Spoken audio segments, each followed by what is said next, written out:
Hello বন্ধুরা, সবাই কেমন আছো? তো আমি আরেকটি ছোট্ট ব্লগ নিয়ে চলে এলাম। তো আমি ভিডিওটি হাওড়া আন্দুল থেকে পোস্ট করছি। তো এই যে আমি এখন আমার রান্নাঘরটা মুছে নিচ্ছি, মানে রান্নাঘরটা ক্লিন করছি। তো তোমরা সবাই কেমন আছো? আর এখানে কদিন ধরে খুব বৃষ্টি হচ্ছে। তো তোমাদের দিকে বৃষ্টি হচ্ছে? তো এই দেখো আমি পুরো গ্যাস ওভেন দেয়ালগুলো, এই কিচেনের দেয়ালগুলো সব আমি ক্লিন করে নিচ্ছি। আর এই যে বাসন ধোয়া হয়ে গেছে, তো গ্লাসগুলো ধুয়ে নিচ্ছি।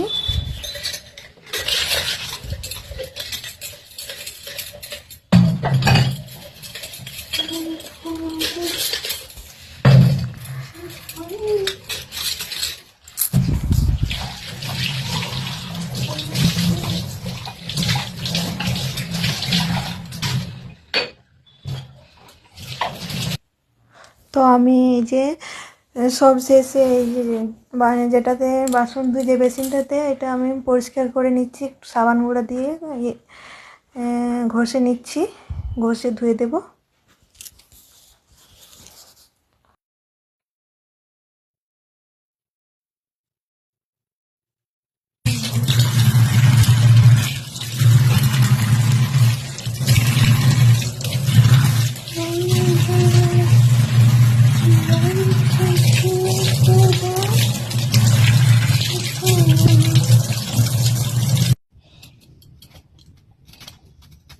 আর আজকে রান্না হবে করলা আলু ভাজা আর মাছের ঝোল। তো আমি করলাটা কেটে রেখে দিচ্ছি।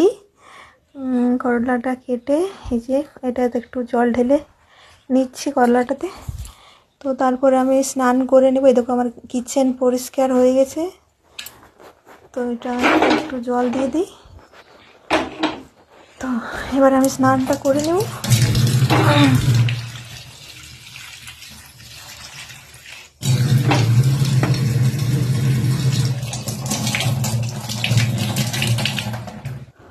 তো আমার স্নান হয়ে গেছে। এই যে জামা কাপড়গুলো মিলে নিচ্ছি বাইরে। তো আজকে রোদ বেরিয়েছে, তো একদিন করে করে খুব বৃষ্টি হচ্ছে। তো এবার আমি চুল আঁচড়ে নেব। তো এই দেখো মাছের ঝোল ফুটছে আর করলা আলু ভাজা হয়ে গেছে আগেই। তো ব্লগটি যদি ভালো লেগে থাকে অবশ্যই একটি লাইক করে দেবে।